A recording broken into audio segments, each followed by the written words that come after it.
kung sino sa mga buhay ninyo. Salamat kay Joa de Viva. Salamat po at may naglabas nito. Tanungin po ninyo dyan sa banat na yan. Gusto mo bang pag-usapan natin kung sino sa buhay mo si Maya Santos? Gusto mo bang pag-usapan natin yung mga pangalang Richard Cambe, yung Jennifer Jen Corpus, yung Arman Padilla, yung Zenaida Ducot? Gusto mong pag-usapan yan? Kung gusto mo, okay sa amin, pag-uusapan natin yan. At yan ay issue-based. Gusto mo bang pag-usapan natin yung affidavit nung tinaguri ang pork barrel queen na si Janet Napoles na dated 26 May 2014? Yan ba ang gusto mong tahaking landas? Kung gusto mong pag-usapan yan, pwede. Total, masyado mong minamaliit ang ginagawang mangmang. Ang sambayanan ng Pilipino, pag-uusapan natin yan. Gusto mo ng issue, pag-uusapan natin yan. Gusto mo bang pag-usapan natin yung biggest drug haul in the history of Philippine Drug Enforcement? Yung dyan sa Alitagtag, Batangas, yan ang issue natin ngayong eleksyon. Ito pag-usapan natin. Di ba? Total, kamo naman, minamaliit mo yung higit na maraming Pilipino na naghihirap. At karamihan nga dyan, ang mahal-mahal na nga ng bigas sa ilalim ng administrasyon mo. Ang ginagawa na nga lang pang sarsa dyan suka. Minaliit mo pa yung suka. Pag-usapan natin itong isyong suka. Yung vice cam and budget report, ito pag-usapan natin. Gusto mong ganitong usapin, hindi kami sasabay sa iyong negative campaigning. Aangat namin ang level ng diskurso ng mga usaping panlipunang mahalaga. Kagaya ng yung Alitagtag drug haul. Nasaan na yan? Bakit ang tahimik mo na? Yan ang ipaliwanag mo. Alam mo ninyo mga kababayan, sa isang kampanya, dapat mong hina-highlight kung bakit ka dapat pagbigyan at tingnan at ikonsidera ng mamamayang Pilipinong katulad po ninyo doon sa iyong pinapakiusap na pagkatiwalaan kanila sa posisyong kinakandidatuhan mo. Yan po ang layunin ng kampanya. Ang isang kampanya, dapat ipakikita mo bakit kanila dapat pagkatiwalaan, pahiramin ang inyong sagradong mandato, bakit ka dapat suportahan at iboto. Hindi yung makapanira ka. Naiintindihan natin siya sapagkat wala siyang masabing continuity ng kanyang programa. Wala naman siyang nasimulan Wala siyang nasimulang programa. Pag-usapan natin ang issue, sa issue pa lang yung vice cam report mo, yung anomalous, illegal, immoral, criminal, and unconstitutional bicameral conference committee report. Yan ang ipaliwanag mo. Yan ang ipaliwanag mo. Yan ang isagutin mo yung bakit merong 28 item na blanco na nung tinotal ay nagkakahalaga ng 241 billion pesos. Saan ninyo dinadala ang pera ng Pilipino? Yan ang sagutin mo, hindi yung, ako I'd like to think mga kababayan, parte ito ng kanilang diversion scheme para mawala yung usapin dito sa kanilang incompetence, dito sa kanilang corruption, dito sa kanilang kurakot. Ito po yung mga issues na hindi nila malabasan. Ipit na ipit sila, kaya ang ginagawa nila, umuopensa, umaatake ng wala sa lugar. Unprovoked, unnecessary, uncalled for. Ngayon, kami naman sa Duterte senatorial candidates, karapatan naming sumagot sapagkat hindi naman pwedeng tayo magpapagaslight. They will try to change and they're changing the narrative na sila yung punong-puno ng anomalya, maghahanap sila ngayon ng isang pamamaraan to deflect yung issue palayo sa kanila. Hindi po, well, ako personally, I can only speak for myself, bilang hakbang ng maisog, hindi po ako papayag. Hindi po ako papayag pag-usapan natin ang mga issue. Ano po yan? Yung bicameral conference committee report, hanggang ngayon hindi mailabas ng House of Representatives yung enrolled bill, yung kopya ng enrolled bill. Nakakuha po tayo, pinakita ko sa inyo nung makailang araw na meron tayong nahalukat dyan sa archive section ng House of Representatives. Unsigned po. Unsigned ng Senate President, unsigned ng Speaker of the House, unsigned ng Senate Secretary, unsigned ng Secretary General ng House of Representatives, unsigned ng Pangulo ng Pilipinas, yung enrolled budget na nandiyan sa archive section ng House of Representatives. Hindi nila pwede sabihin draft yun. Gagawin na naman tayong mangmang ng kongresista ng Marikina baka sabihin na naman niya, draft yan. Archive section na yan, archive. Ibig sabihin, taguan, repository, diyan pinipreserve yung mga kopya ng original authentic records, original authentic document. So yan ang ating pag-usapan. Hindi yung negative campaigning ninyo. Pwede nyo ituloy yan. At pag-uusapan nga natin, binubuhay ninyo yung issue ng pork barrel at base nga sa affidavit ng pork barrel queen tinagurian si Janet Napoles, May 26, 2014. Salamat kay Joa de Viv at kanyang pinablish yan sa kanyang pahina. Yung mga pangalang Richard Cambe, yung pangalang Jennifer Jen Corpus, yung Arman Padilla, yung Zenaida Ducot, at yung Maya Santos. Yan ang gusto mong pag-usapan. Kung gusto mong mag-negative campaign, ipaliwanag mo sa amin sino itong mga pangalang ito. Anong nangyari doon sa Alitagtag Drug Haul, yung Alitagtag Drug Bus. Wala nang balita ang sambayan ng Pilipino sa pinagmalaki mo na 14 billion baka mo na halaga ng drogang nasabat. Nasaan na yan? Baka bumalik na sa kalsada. Hindi nyo na pinag-uusapan, wala nang impormasyon ang mamamayang Pilipino tungkol dito. Ito pag-usapan natin. And then, balik tayo sa issue ng vice cam. Huwag po natin kalilimutan yung 117 billion pesos na pera ng Philippine Deposit Insurance Corporation. Huwag po nyo kalilimutan yun yung lahat ng mga bank, yung mga Pilipinong may bangko, may deposito, may naitatabi. Importante pong alam nyo ito, 117 billion pesos pera ng PDIC, kinuha po ng Marcos administration. Sa nila linagay, syempre, pampondo ng kanilang unprogrammed appropriation noong nakaraang taon, 2024. Pinondohan yung IX, pinondohan yung ACA, pinondohan yung kanilang mga pork barrel, at kung ano pa. Hindi nga tayo kinakausap, wala nagpapaliwanag, tinatago. Yan ang hinihingi ng hakbang na maisog. Transparency, accountability, peace, and security. Pesos ng DBP, yung 50 billion pesos ng Land Bank of the Philippines, yung 60 billion pesos ng PhilHealth. Saan ninyo dinadala ang pera naming mga Pilipino? Gusto nyo ng issue? Yan, pag-usapan natin. Issue-based tayo. Naglagay ako ng mga notes ko rito para maganda. I'm trying to make our life tonight a little light, but it cannot be. Marami po talagang seryosong problema ang ating bansa na nangangailangan ng mga seryosong taong kayang magbigay ng seryosong solusyon. Kaya ito po dito sa ating pakikipag-ugnayan sa inyo ng live, issue-based campaigning po ang ginagawa ng hakbang na maisog. Hindi naman kami nag-resort sa negative campaigning. Natataon lang na talagang lahat ng ginawa ng administrasyon ito panay negatibo. And let me just bring this one up to you. Kahapon po may lumapit sa akin regarding doon sa aking naging talumpati at sumasang-ayon naman po sila na palakasin ang mandato ng Philippine Drug Enforcement Agency. Lagyan natin ito ng kapangyarihan na magsagawa. Utusan ang lahat ng taong gobyerno, elected or appointed, na sumailalim sa isang mandatory, open, fair, transparent, and credible hair follicle drug test. Importante po yun dahil sabi ko nga, Article 11, Section 1, public office is public trust. At lahat ng panahon dapat ay may pananagutan ang lahat ng taong gobyerno sa kanyang nasasakupan, sa kanyang nasisilbihan, in this case sa ating po mga Pilipino. So ito po dapat natin pinag-uusapan. May nagsabi sa akin, hindi ko nga alam negatibo na raw ang lahat ng ginagawa ng administrasyong ito. Minsan lang silang may pag-asang magpositibo, tumanggi pa sumailalim sa drug test. Yun nga rin ho ang hindi ko maintindihan Negatibo na sila sa lahat ng ginagawa nila, chance na magpositibo, tumanggi pa. So gusto ninyong issue-based, gusto ninyong sagutin namin. Yung inyong mga negative campaigning, sasagutin natin. Basta tanda lang din kayo, nasaan yung 500 billion flood control funds? Nasaan? Yan, sagutin nyo yan. Hindi negative campaigning to, issue-based ito. Sinabi nila ito sa kanilang SONA, 500 billion pesos sa loob lamang ng 2 taon ang kanilang inubos at sinasabing merong higit kumulang 5,500 flood control programs. Nasaan? Issue-based tayo.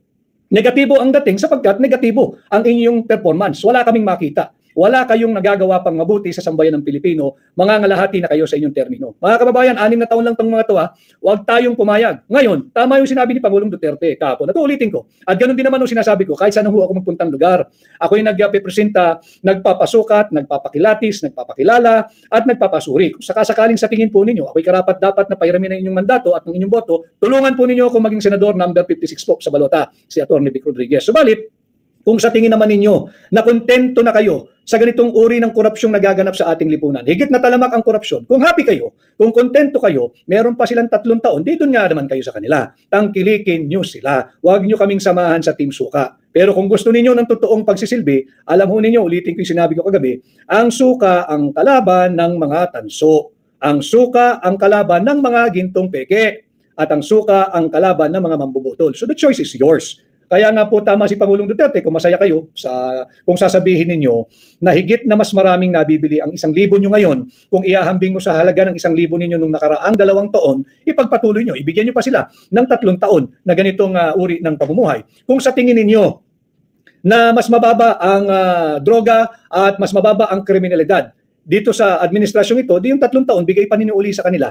Tangkilikin nyo yung kanilang grupo. Pero kung naniniwala kayo na higit na mahirap ang buhay ngayon, walang trabaho, underemployment, unemployment, mataas ang inflation, mataas ang kriminalidad, laganap muli ang droga, hindi safe ang ating kalsada, dito po kayo sa Duterte senatorial candidates. Nandiyan po kami kagabi, nagpakita po kaming lahat, kompleto kami, pakitulungan niyo po kami. And then, back to the issue again, 500 billion pesos flood control funds, ginamit nila. Nasaan? Gusto niyong pag-usapan ang issues natin, panagutin po natin sila. Anong nangyari doon sa flood control funds? 200 inosenteng Pilipino patay. 200 inosenteng Pilipino patay, nalunod sa baha. Dahil ninakaw yung pera para sa flood control programs. Huwag po niyong kalilimutan yan. Iyan ay isang katotohanan. 200 inosenteng Pilipino patay dahil sa pagnanakaw ng pondo na para sana ay sa flood control funds. Yan ang ating pag-uusapan. Kay Marlo Magno, mabigyan sana ng transparency ang mga mamamayan kung saan ginagastos ang pera ng Pilipinas. Tama po yun. Pati po yung 25 tonelada ng ginto na reserve ng Central Bank natin, ng Bangko Sentral ng Pilipinas, nagbenta sila. Hindi malinaw. Kanino nila binenta? Wala akong sagot sila rito. Wala pong transparency. Kanino nila binenta? Importanteng malaman natin kanino nila binenta at magkanong halaga nila binenta o magkano man ang bentahan dyan per ounce, per kilo, per ton. Kinakailangan alam natin. Dahil baka naman nagisa na naman tayo sa sarili nating mga mantika. Yung ginto, baka sila rin ang bumili. Ibinenta ng Bangko Sentral kung kani-kanino na sila lang din pala. Hindi po yung Bangko Sentral. Ito mga korap sa gobyerno. At baka sweetheart deal pa yan, bagsak ang presyo. Ito yung mga pananagutan dapat nilang ipaliwanag. Kaya nga lagi ko sinasabi, issue-based campaigning tayo. Pag-usapan natin ang issue. Nasaan yung 25 toneladang ginto na reserve ng Bangko Sentral ng Pilipinas? Kanino ninyo binenta at magkano ninyo binenta? Dahil sigurado tayo, kung ngayon papalitan yung 25 toneladang ginto na ibinenta nila, abonado pa ho ang Republika ng Pilipinas. Abonado pa ho tayo. Mangungutang na naman yan. Bakit? Higit pong mataas ang presyo ng ginto ngayon sa bentahan o sa merkado. Wala po tayong mabibiling 25 tons ng ginto sa halagang pinagbentahan nila last year. Yan ay isang katotohanan. Dapat nila ipaliwanag yan. Saan nila dinadala ang pera nating mga Pilipino? At kaya Alicia Kim 24. Maganda po talaga mga attorney ang makakapasok sa Senado para alam talaga ang mga batas, hindi maging mangmang. Tama po yun. Maraming salamat. Sa tulong po ninyo, ang atin pong Duterte senatorial candidates, napakaraming magagaling na abogado. Kay Roberto Dagil, 8458. Attorney Vic, sana mabasa mo ito. Binabasa ko na po, Robert Dagil. Papagawa kami ng malaking tarpaulin dito. Team Suka versus Team Isinusuka. Ilalagay namin dito sa labas sa mga gate namin. Robert Dagil, karapatan po nyo na magpahayag ng inyong saloobin. Basta't po private property ninyo at sarili po ninyong inisyatibo. Wala po kami magagawa kung hindi magpasalamat. Maraming salamat. Ngayon pa lang, maraming salamat. At pag-usapan natin yung issues. Ano nang nangyari? Wala pong ibinunga. Yung kanyang excessive foreign trips. Yung kada biyahe ng biyahe, natandaan po nyo yan? Unang 2 taon sa pwesto, biyahe ng biyahe ang naiwi, pangako. Ang naiwi, pledges. Ang pledges po, pangako ho yun, hindi po kwarta yun. Hindi po pera yun, hindi po investment yun. Pangako lang ho yun. At syempre, kinakailangan i-justify ng mga iba't ibang departamento, marami daw napirmahan na MOU. Alam ho ninyo, ako'y naging aktibo sa practice sa pribado, yung MOU, pagka mayroong mga pagpupulong ng malalaking negosyante, lumilipad ho ang MOU.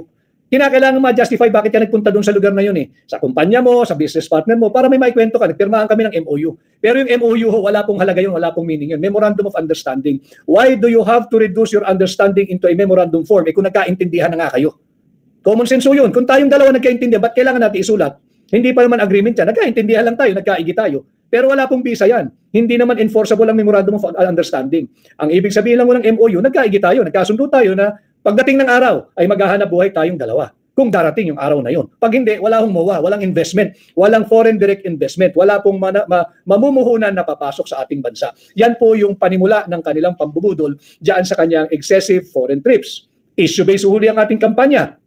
Ang EDCA bases, nagkalat po ang US military bases dito sa ating bansa. Nagkalat po yan. At makikita naman natin sa dalawang pananalita na niya sa kanilang ginagawang rally, tinataas po niya yung intensity ng anti-China rhetoric niya.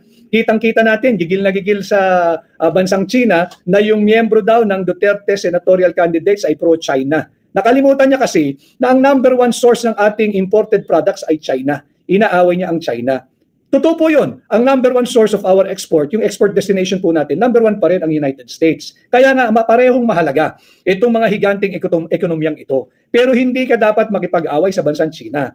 And fact of the matter, hindi ba nung kumakandidato ka noong 2021 at noong 2022, ang takbuhan mo ay yung mga Filipino-Chinese na tumutulong sa atin nun? O bakit ngayon galit na galit ka sa China? At sinasabi mong pro-China ang Duterte senatorial candidates. Ba't sinasabi mo na si Pangulong Duterte ay pro-China? Hindi siya pro-China, he is pro-Filipino. Ang interes si Pangulong Duterte, interes ng Pilipino. Binalanse niya yung impluensya ng Amerikano, binalanse niya yung impluensya ng bansang China dito sa atin sa Pilipinas. At hindi po siya pro-China, lalo hindi rin siya pro-US. Siya po ay pro-Filipino. At maintindihan din naman natin yung spin na yan dahil alam po ninyo, itong mga kaibigan nating Amerikano, hindi rin mo rin naman matatanggal sa kanila yung kanilang may tuturing mo sigurong hinagpis kay Pangulong Duterte sapagkat ito nalalaman nitong mga taga-Samar. Tatandaan po nyo yung ginawang Howling Wilderness, sinunog yung Samar nung isang colonel, si Colonel Smith. Sinunog yung Samar dahil nga po, di ba, nagkaroon ng bakbakan dyan noong panahon ng Amerikano at gadigmaang Pilipino. At kinuha nila yung Balangiga Bells. Yung Balangiga Bells, ito po ay ginawa nilang trophy. Trophy na ipinapakita nila na tinalo nila ang Pilipino. Maraming Pilipinong namatay. Just correct me if I'm wrong. His name, I think, is Colonel Jacob Smith. Nasa kasaysayan po yan. Ang utos ni Colonel Smith noon, dahil natalo nga sila, ang utos niya sa kanyang mga sundalo, higit akong matutuwa kung mas marami kayong papataying Pilipino. Nasa history book po yan. At ang kanyang kautusan, lahat ng pakikita niyong Pilipino na nag-edad 10 years old pataas, patayin ninyo. Yan ang utos niyan.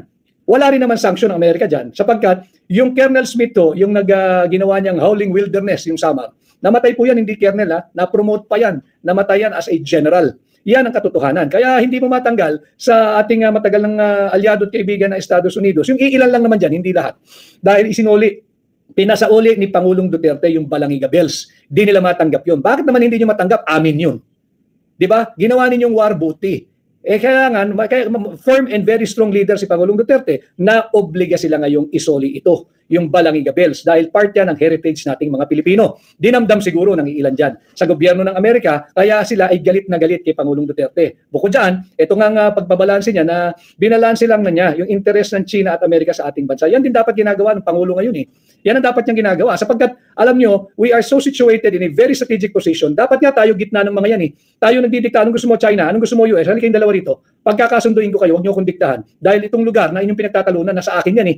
Yung napaka-importanting maritime zone, yung sa South China Sea. Yan ang ating pinag-uusapan dapat. Issue-based. Ang nangyayari, naglipa na po ang US military bases sa Pilipinas. Kahit ano pong tawag nyo dyan, tawagin ninyong EDCA, tawagin ninyong Visiting Forces Agreement, base militar po ng Estados Unidos yan. Hindi makatungtong ang mga Pilipino, hindi makatungtong ang tropang Pilipino dyan sa espasyo ng lupa na ino-occupy sa kasalukuyan ng US military troops, facilities, and kung ano-ano pa nilang kagamitan. So yan po ang katotohanan. Yan ang issue ngayong eleksyon, pag-usapan natin. Dapat yan kasi balanse yung approach natin sa ating pakikipag-ugnayan sa Amerika at sa China. Hindi tayo dapat sunod-sunuran dito sa Amerikano. Hindi tayo dapat sunod-sunuran. Ano na bang naibigay nila sa atin?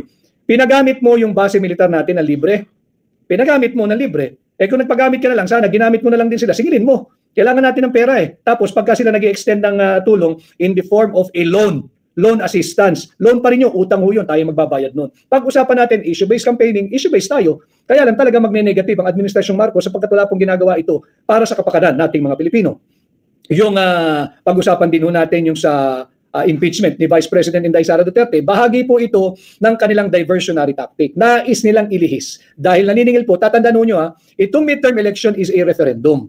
Referendum ito kung sang-ayon nga kayo sa unang 3 taon ng Marcos administration. Ulitin ko, ako ay nagpapasukat, nagpapakilatis, nagpapakilala, nagpapatimbang sa inyo. At kung sa tingin po ninyo tayo karapat-dapat at nararapat, pahiramin po ninyo ako ng inyong tiwala at boto. Iyon po ang dapat ginagawa ng lahat ng kandidato. Hindi po yung negative campaigning. Pero hindi naman pwedeng lulunukin natin lahat ng sinasabi nila dahil gaslighting po yan. Hindi po tayo dapat maging biktima niyan. Tinutuwid natin yung mulit patuloy na pambubudol ng Marcos administration at dala-dala niya hanggang kampanya. Kay Aline Samson, Team Suka, the lucky 9 lang malakas sa OFW here from Hong Kong. Salamat. Talagang legend na si Team Suka. Kay Bubbly Mitch Fernandez, mahirap po talaga pag walang alaman. Leader ng bansa. Kay Junri Abi Oitro, Attorney Vic, marami tayong products na galing sa China. So bakit awayin pa ng Pinas ang China? Alam mo nyo yung China, tigil lang nila ang importation ng toilet paper sa US, magkakagulo po sa US. Hindi po biro, tigil lang nila yung importation ng toilet paper sa United States. Tingnan nyo, magkakagulo dyan sa Amerika. So yan yung ating sinasabi, balansehin mo yung interest. Nakikipag-away ka sa China, ina-up mo yung na anti-China, pro-China raw itong mga nagsasabi ng totoo, pinag-uusapan yung paglaganap ng EDCA bases, pro-China. Pro-Filipino ho kami, hindi kami pro-US katulad mo. At hindi rin kami lalo pro-China, kami ay pro-Filipino. Kami ay Pilipino at ang nais naming patuloy na paglingkuran ay ang mamamayang Pilipino. Si Erwin R. watching from Taiwan. Hello. Kay Juraiza Agbon, my whole family will secure a vote for you, attorney. Marami pong salamat. Kay Remy in Holy Land, yes to Senate Attorney Vic, salamat. Kay at Odette, thank you sa pagbabasa ng comments, Attorney Vic Rodriguez. Again, as I've said at the beginning, I'll try to make this as light as possible. Tanggapin ko yung mga tanong ninyo. Iboboto ko to parang lalaking version ni late Senator Defensor Santiago. Maraming salamat, Champway. Kay Kathy Magbago, solid Team Suka here in Singapore. Kay Chacha _2028. Hello po Team Suka, nanonood from Malaysia. Tatandaan po ninyo Ang suka ang kalaban ng tanso, ang suka ang kalaban ng peking ginto, ang suka ang kalaban ng mga mambubudol. Papa Bear, sunog si Bungag sa message mo, boss. Yung mga tinda ng suka, may diploma siya, wala. Kaya nga po, walang nakakaya kung ikay nagtitinda ng suka. Alam mo ninyo, maliit o malaki ang hanap buhay mo, mataas o mababa ang iyong katungkulan sa isang kumpanya, basta po marangal kayong nagtatrabaho, malinis ang perang inuuwi ninyo sa inyong pamilya, kahit po nagtitinda kayo ng suka, kahit po tagabili kayo ng suka, wala po kayong dapat ikahiya. Ang dapat mahiya, yung mga magnanakaw sa gobyerno. Ninanakaw yung flood control funds. Dahil sa pagnanakaw ninyo ng flood control funds, 200 Pilipino inosente patay, nalunod sa baha dahil ninakaw ninyo yung pera para sa flood control funds. Iyan ang nakakahiya. Iyan ang kasumpa-sumpa. Yan po dapat ang pinag-uusapan natin. And again, I just like to mention, hindi kami nagkikita nito, but nasusubaybayan ko from time to time. Kanina, medyo may oras po tayo. Yung page ni Joa De Viv. Salamat sa kanya. Kaya nga, sabi natin dito sa promotor ng negative campaigning, tanungin mo muna sarili mo, sino si Maya Santos? Bisitahin ho ninyo yung affidavit ni Miss Janet Napoles dun sa pork barrel, yung tinatawag na pork barrel queen. Yung affidavit ho niya noong 26 May 2014 sa, I believe, in the Senate. Tanong nyo dito sa nagpromotor ng negative campaigning, sino si Maya Santos? Tanungin mo rin sa kanya, sino yung Richard Cambe, yung Jennifer Jen Corpus, yung Arman Padilla at Zenaida Ducot. Yan ang gusto nyo pag-usapan natin. Sagutin ninyo. Si The Princess, salam and good eve po, Sir Vic. I want to volunteer as your paralegal here in Balindong, Lanao del Sur. Maraming salamat, The Princess. Yun nga po, dito po kayo makipag-ugnayan. Mahirap pong hanapin isa-isa po yung mensahe nyo. Paki-message po nyo diretso dito. Si Princess. Paki-message po diretso rito para po makasagot kami ng diretso dahil nalulunod po talaga, nalulubog doon sa mga messages. OFW Taiwan VP Sara supporter. Salamat sir at andyan kayo. Huwag po kayong susuko sir. Isa ka sa asahan namin po ng mga OFW din po. Maraming salamat din po sa tiwala ninyo yung mga OFW sa Taiwan. Kay Fahonggi Umahan, God bless you sir. Salamat. Kay Neth Ramos, shout out po from Japan. Oy, ating mga kaibigan, sila Bani, sila Juliet, maraming salamat. Sila Nick, sila Ling, nandyan po sa Japan. May activity ho sila ngayong darating na linggo. Sana ho ay nais ko sanang dumalo pero alam naman ho ninyo, tayo ay kandidatong independent, hakbang na maisog at ngayon ay adopted na ng 2 partido. Limitado po yung ating pondo. Personal money po natin ito. Atin pong minamaximize whatever little we have. Importante, makipag-ugnayan po ako sa inyo kahit siguro via Zoom for now. But in time, I will visit you again there. Kagaya po ng ating pakikipag-ugnayan in the past with you. Kay Ansari, Ganyon, Tantong, Sir Vic, Sir Attorney Vic, update po sa Supreme Court versus Upper Lower and Office of the President. Nag-aantay din po tayo sapagkat yung kautusan ay 10 days from receipt of the order asking them to file their comment. So hindi po natin alam kung kailan nila natanggap, kung kailan nailabas yung summon ay yung kautusan na yan, kung kailan na-serve sa kanila. So ang 10 days so ay magsisimula mula nung kanilang natanggap. So antayin po natin, but malapit na po yan. Kay Feli Ordonez, tama ka, Team Suka, go, go, go. Tensya na po kayo, medyo gagamit tayo ng ating salamin.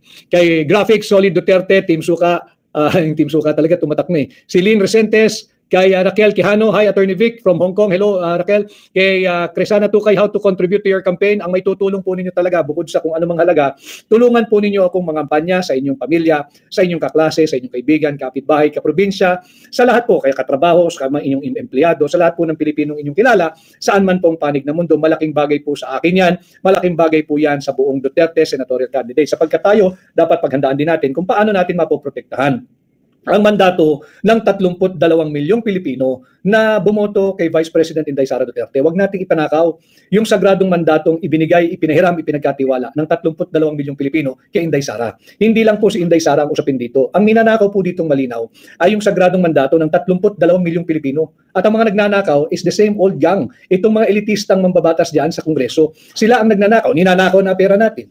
Di ba? Malinaw na yan. Sa AKAP, sa AIX, yung flood control funds, ninanakaw. Anong resulta? 200 inosenteng Pilipino patay dahil ninanakaw ninyo yung flood control funds. Pati ba naman ang posisyon ng pangalawang Pangulo, pananakaw natin? Wag tayong pumayag. Ay, ninanakaw na ho yung ating karapatan eh. Yung karapatan sa malayang pagpapahayag, ninanakaw na rin. Sinubukang imbestigahan yung mga miyembro ng tinatawag nating new media, yung mga social media vloggers. Subalit, very good move naman sila, tumakbo sa Korte Suprema.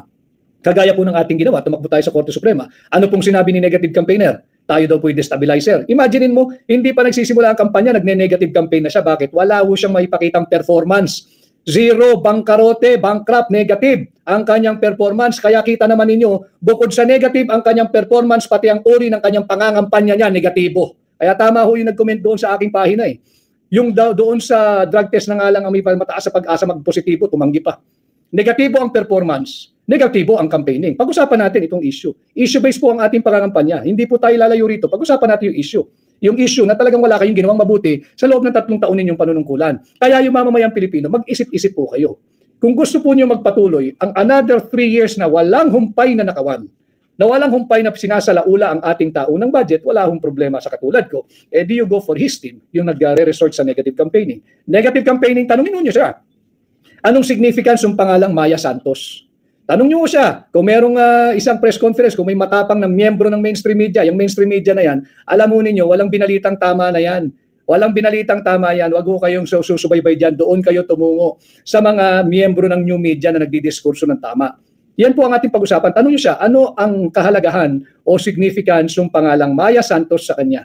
Tanong niyo po siya, ano po yung kahalagahan ng Janet Napoles affidavit tungkol sa pork barrel na kanyang in-execute ni Ginang Janet Napoles noong 26 May 2014. Yan ang ating pag-usapan. Tanong niyo sa kanya kung pamilyar ba yung pangalang Richard Cambe, kay Jennifer Jen Corpus, kay Arman Padilla, kay Zenaida Ducot, at higit na mahalaga yung Maya Santos. Tanong niyo po sa kanya yan bago siya mag-resort sa negative campaigning. Tanong niyo sa kanya kung gaano kahalaga yung mga pangalan na yan at ano yung significance ng 26 May 2014 affidavit ni Janet Napoles tungkol doon sa pork barrel. Yan ang ating pag-usapan. Pag-usapan natin. Anong nangyari doon sa Alitagtag, Batangas Drug Hall? Tahimik na. Wala nang narinig ang sambayan ng Pilipino. At pag pinagpatuloy niya yung negative campaigning, sasagot lang naman ho kami. O ako siguro, bilang parte ng transparency and accountability, transparent ho kami sa hakbang ng maisog. At sasagutin natin yan sa abot ng ating makakaya. Kung gusto niya ipagpatuloy yung ganyan, di mabuti, di lalo nating malayang pag-uusapan ang lahat ng napakaraming issues na gusto malaman ng sambayan ng Pilipino. Kay Marisa Adriano, basta fair, nasan ka na? Basta fair ang COMELEC, malinis ang eleksyon, panalo ang Duterte team. Attorney, maraming salamat. Kay Cindy Valiento, Solid Duterte at PDP Laban Senators in Abu Dhabi. Thank you, Cindy. Tulungan niyo po kami mga kampanya dyan.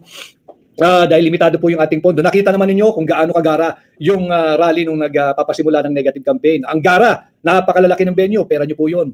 Tax po natin yan. Bahagi po yan ng pera natin. So hindi niya po pera yan. Kaya kita naman ninyo, kami pinagsisiksikan na lang doon sa venue natin kahapon sa San Juan sapagkat limitado ang pondo. Wala po kaming reklamo roon. Mas mainam pong mga kampanya na limitado ang pondo para po pag hinatid ninyo ang buong Duterte senatorial candidate sa Senado, hindi po kami magnanakaw dahil wala po kaming ginastos na malaking pera kagaya ng ginagastos ng Marcos administration. Kay Pin Abdil, hi please notice my comment, sir, attorney from Basilan po. Oh yeah, Pin Abdil, binabasa ko na ang iyong comment, ikakampanya kita dito, sir. Maraming salamat at happy Valentine sa inyo dyan, Pin Abdil. Kay Lorvie Roaring, you will surely win, Attorney Vic, together with all the candidates of the Team Suka. Thank you, Lorvie. Kay Ryan, Senator Attorney Vic, walang sasarap sa hapagkainan ng masang Pilipino kung walang Team Suka. Tama po yan. Hindi ka makakagawa ng paksiw na lechon kung walang suka. Mas marami kang masang Pilipino na nagmamahal sa suka, OFW. Maraming salamat. At hindi rin po sasarap ang adobo kung walang suka. Yan po ang katotohanan. Kaya sumali na po kayo at suportahan ang Team Suka. Ayan po ang ating trending ngayon, si Team Suka. Kay John Arthur Aceveda, in Jesus' name, you will be a newly elected senator. Salamat po. Shout out from Bahrain, attorney. Maraming salamat. Sino ito? Straight vote Duterte team. Hindi ko mabasa agad ha. Vote straight team Duterte. Kay Prince joined. Kay Ana Joyam from Bilis eh. Kay Lito Kaluma, we believe in your sincerity. I'm willing po to donate tarpaulin for our place. Pwede po pa-send ng standard ping ng tarpaulin ninyo. God bless po. Lito, kasi meron kaming mga kandidato, meron kaming kinakailangang isumiti after the campaign, yung SOSE, yung Statement of Campaign Expenses and Contribution.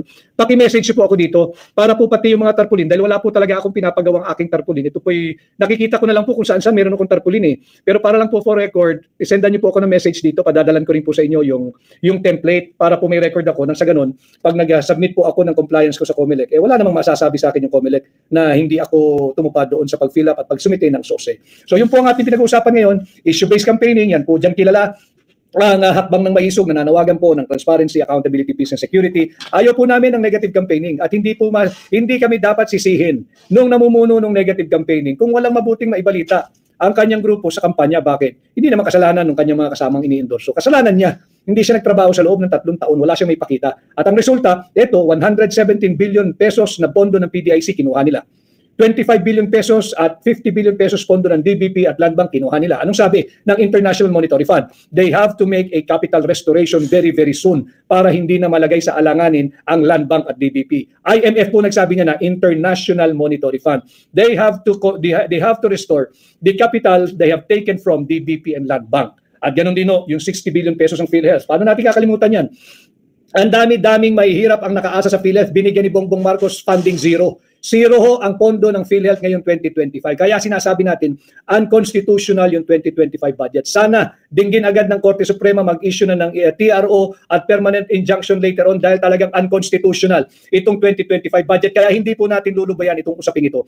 Ang usapin po ay corruption, ang usapin po ay budget, ang usapin po ay droga, at ang usapin po ay itong illegal na impeachment na isinampa laban kay Vice President Inday Sara Duterte. Kay Michelle Serna Lapinid, ibalik ang Duterte. Kay Mira Mara, shout out kay Team Suka from Chelsea. Kay Vitor B. Suntoy, Team Duterte pa rin ang malakas. Salamat sa inyo. Kay Rod Ruff RC, Attorney Vic Rodriguez, sir, count on me with my vote. Salamat. Kay Greha, Reggie Kanda, wala nang performance ang Marcos administration, corruption pa. Tama ho yun, talamak. Negatibo na ang performance, walang maipakita, talamak pa ang korupsyon, talamak ang kriminalidad, talamak ang droga. Pag-usapan natin ang droga. Nakita naman ho ninyo, sinagot din niya, hindi lang isang beses, kundi 2 beses, ayaw sumailalim sa isang open, fair, transparent, and credible hair follicle drug test. Malinaw dyan, pati yung sinasabi ng Article 11, Section 1, hindi raw po yun related. Paano hindi related? Public office is a public trust. Ang linaw-linaw niyan. At yan ding artikulong yan, yung chapter na yan ng ating konstitusyon, ang ginagamit ho nila laban kay Vice President Inday Sara Duterte dito sa isinampa nilang impeachment complaint. So ito po yung ating pinag-uusapan. Tatandaan po ninyo, issue-based campaigning po kami. Subalit, kami, ako personally sakbang na maisog, hindi po kami papayag magpa-gaslight. Hindi po kami papayag at pahihintulutan ang Bongbong Marcos administration to change the narrative. Hindi po. Hindi kami magpapamanipulate sa iyo dito pa sa simpleng usapin. Hindi kami papayag magpapabudol muli sa iyo. Lalabanan namin ang iyong kasinungalingan sa pamamagitan ng pagtutuwid nito. Ang issue ay ang vice camp, ang illegal, unconstitutional, immoral, and invalid at criminal 2025 budget. Yung bilyong-bilyong pisong pinagkukuha ninyo, saan ninyo dinadala ang pera naming mga Pilipino. So muli ho, magbabasa lang tayo ng 3 pa bago tayo matapos. Kay Mr. Nad Beto, MR Nad Beto, Attorney Vic, sure na po kayong Attorney Vic, sure vote na po kayo sa buong pamilya namin. Salamat. Kay Biri, solido po ang Davao City sa boto mo, Attorney Vic. Maraming salamat. Kay Bruen Blaylo, Attorney Vic, paano po gawin nila ang makipagsabuatan sa Smartmatic? Ayon po yan sa expose ni Attorney Glenn Chong. Hello, kay Attorney Glenn Chong, kaibigan ko yan. At ayon sa kanya na ibigay na kay US President Donald before election daw. Hindi ko kasi tayo pwedeng masiraan ng loob sa mga kwentong horror story sa dadayain tayo. Basta't nandyan po ang sambayan ng Pilipino. Bantayan niyo po yung aming boto. Bumoto po tayo ng maaga pagdating ng halalan. At sa tingin ko, pag talagang naglabasan, ang suporta hindi po nila tayo madadaya. Kaya Miss Arabiata, sana manalo ka, Attorney Vic. Ipagdasal po natin. Kay Rose S. Pellingan, vote straight sa Duterte senatorial candidate at ibalik ang Duterte para hindi malagay sa alanganin ang mga government banks and other agencies na kinukuhaan ng pera ng Marcos administration. Sa ama ng ating kaibigan, yung papa ni Attorney Glenn Chong, I hope he will get well soon. Attorney Glenn, our prayers are with you.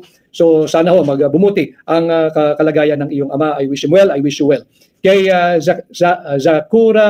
Sakura Gi, napaka-humble niyan ni Sir. Ako pa nahiya para magpa-picture. Tulungan natin Attorney Vic para Senado. Maraming salamat. Maraming salamat sa inyo. At yun nga ho, kay Tambay Tadere, Attorney Vic, may 17,000 subscribers na po ako sa YouTube channel ko po. Paggamit po ng vlog mo. By all means, Tambay Tadere, gamitin po niyo, i-content niyo, i-recontent niyo. You are even free to criticize me if you think I am worth criticizing or if I have to be criticized. Dito po sa ating pahina, lagi ko sinasabi, buhay ang demokrasya. Hindi po tayo takot na nababatikos o kinikriticize. Alam naman natin yung troll, alam naman natin yung mga pakawala ng yung mga kumikita lang sa pagbabash. Hindi po natin binabasa, hindi natin pinapansin yun. Pero ang tunay na diwa ng demokrasya, dapat handa ka rin marinig ang negatibo dahil diyan lamang bubuti lalo ang iyong pananaw sa buhay at lalo na kung kayo nasa gobyerno, taong gobyerno ka, lalo mong pagbubutihin ang pagsisilbi pag open ka sa valid and honest expression of criticisms and dissent. Kaya I like Pilipinas. God bless you to your plan to get on Senate office po. Salamat. kay Ivan Absede, OFW Saudi Arabia, full support sa inyo, Attorney Vic, at lahat ng Duterte senatorial candidates. Marami pong salamat. Kay Gentle Lion, keep safe in your campaigns, Attorney Vic. God bless you always. Marami pong salamat at God bless you rin po. At we're down to our last minute. Basahin ko lang po. Enjoy po ninyo itong araw ng mga puso, yung inyong mga dates sa inyong mga asawa, inyong special someone, inyong pamilya, inyong mga anak. May nabasa ako kanina. Maganda po ito. Share ko lang sa mga amang katulad ko. May nagpadala po sa akin. Tama naman. Maganda po ito. Ang sabi po dito sa pinadala sa akin, for fathers with daughters, so that your little girl won't settle for less, be her first Valentine and her mama's forever Valentine. Tama po yun. So lahat ng amang kagaya ko